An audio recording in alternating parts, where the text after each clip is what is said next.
Mas Joko kan pernah ditawarin Hollywood, terus kemudian dikesampingkan.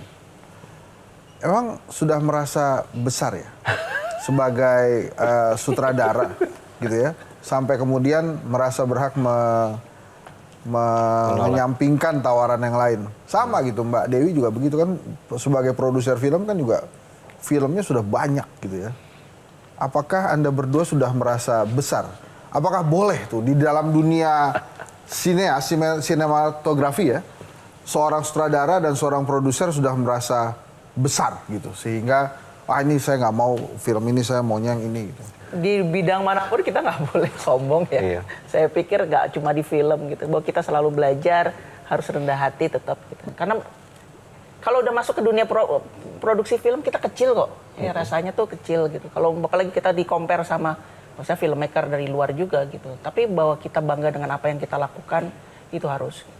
Dan kita harus serius. Kalau menurut saya, makin lama kita bekerja di perfilman, semakin banyak yang kita sadari bahwa kita tidak paham gitu. Jadi semakin lama saya dan Mbak Dewi bekerja di film, semakin sadar, kita belum tahu apa-apa ya gitu.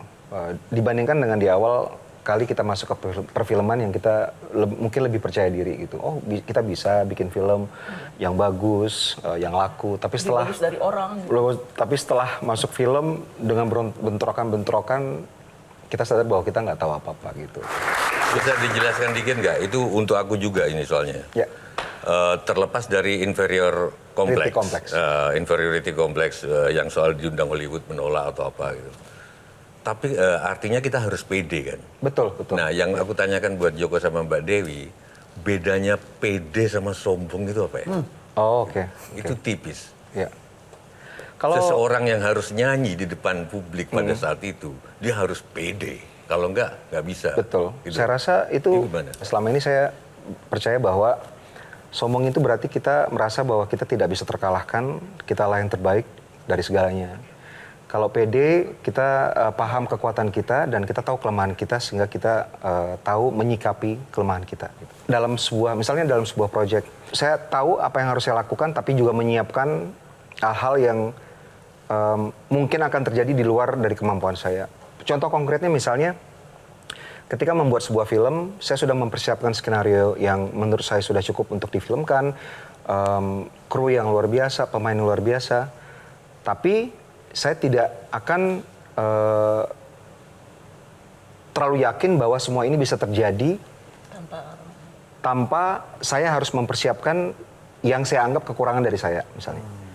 Saya punya kelemahan beberapa dan saya tahu itu kekurangan saya, sehingga saya menyiapkan strategi dan planning kalau misalnya itu terjadi dan saya pelajari. Kelemahan Joko Anwar apa sih? Wah, banyak banget. Satu saja yang paling meresahkan. Saya sebenarnya orangnya introvert banget. Saya nggak percaya, Mas Joko. Betul, ini keringetan bukan karena AC-nya kurang, di sini dingin sekali, cuman saya memang orangnya demam panggung gitu. Katanya orang introvert itu justru kayak imajinasi dan kreativitasnya lebih tinggi. Bener seperti itu nggak? Lebih sensitif. Silakan, Mbak.